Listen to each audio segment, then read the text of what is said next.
جنگ بدر کیوں ہوئی تھی، کب ہوئی تھی اور کیسے ہوئی تھی؟ اس کی وجہ کیا ہے اور اسلام میں اس کی خصوصیت کیا ہے؟ کیونکہ آج 17 رمضان مبارک ہے، 70واں روزہ ہے، اور آج ہی کے دن جنگ بدر ہوئی تھی، اور آج ہی کے دن کو اللہ رب العزت نے قرآن پاک میں یوم الفرقان کے نام سے اس کو یاد کیا،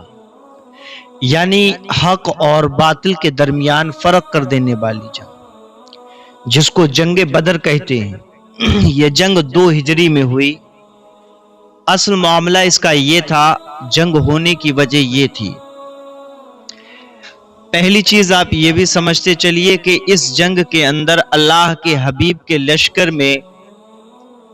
313 لوگ موجود تھے، اور ایک روایت میں ہے کہ 315 لوگ موجود تھے، لیکن مضبوط دلیلوں کے ساتھ جس کو بیان کیا جاتا ہے وہ 313 ہے، اور جس کے اندر کچھ بچے بھی شریک کیے گئے۔ یہ وہ اللہ کے حبیب کا لشکر تھا جس کے پاس تلواریں نہیں تھی، جس کے پاس گھوڑے نہیں تھے، جس کے پاس بہت زیادہ جنگی سامان جو ہونا چاہیے تھا ایک فوج کے پاس، وہ نہیں تھا، لیکن اللہ کے حبیب نے حکم فرما دیا کہ اب جو ہے جنگ کرنی پڑے گی۔ اچھا، بعض لوگ یہ کہتے ہیں کہ یہ اسلام تلوار کی نوک پر پھیلا ہے، تلوار کے زور پہ آگے بڑھا ہے۔ اس بات کو میں روک کر کے یہ بتا دوں، مصطفیٰ کریم نے 40 سال کے بعد نبوت کا اعلان فرمایا اور مکے کے رہنے والے لوگوں کو یہ بتایا کہ میں اللہ کا نبی ہوں، اللہ نے مجھے نبوت عطا فرمائی ہے، اور میں دین برحق، دین اسلام لے کر کے آیا ہوں۔ یعنی 40 سال کی عمر میں مصطفیٰ نے اعلان کیا، 40 سال سے پہلے آپ مکہ میں جب تک رہے تو لوگ آپ کو امین کہتے تھے، صادق کہتے تھے، اچھا کہتے تھے، سچا کہتے تھے،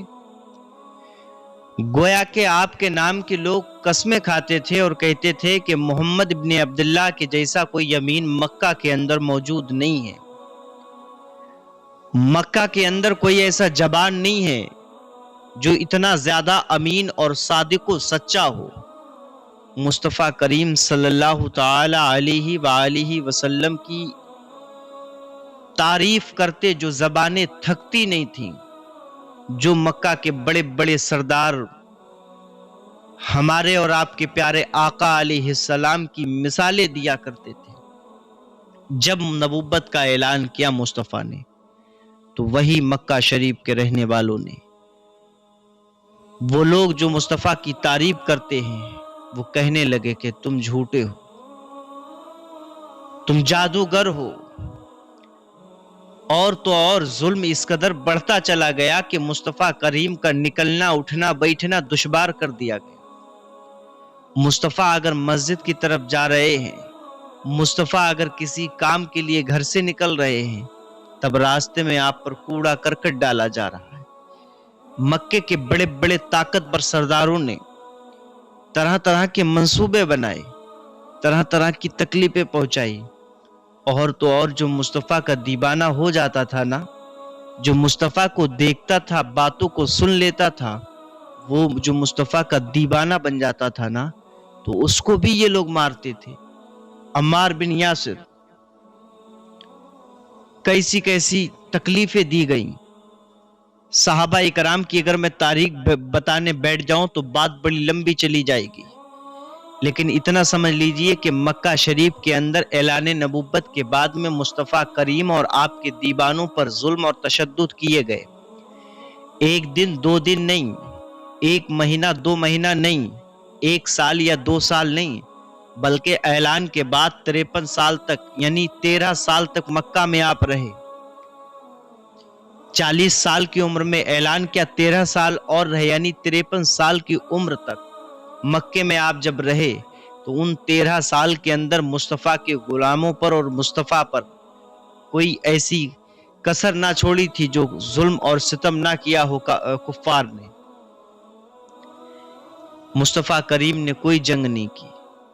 آپ نے یہ نہیں فرمایا کہ صحابہ چلو ان سے جنگ کر لو، یعنی ظلم ہوا، جنگ نہیں کی، تشدد کیا گیا، جنگ نہیں کی، دیوانوں پر حملے ہوئے، مارا گیا، قتل کیا گیا، لیکن جنگ نہیں کی۔ مصطفیٰ نے اخلاق پیش کیا۔ اگر کوئی برا کہتا ہے تو مصطفیٰ نے مسکرا کر اس کا سامنا کیا، کوئی گالی دیتا ہے تو مصطفیٰ نے اپنے اچھے اخلاق اس کو دکھائے۔ مکے کی زندگی ایک الگ پہلو رکھتی ہے، لیکن جب مصطفیٰ علیہ السلام پر ظلم بڑھتا چلا گیا تو اللہ کے حکم سے میرے آقا علیہ السلام نے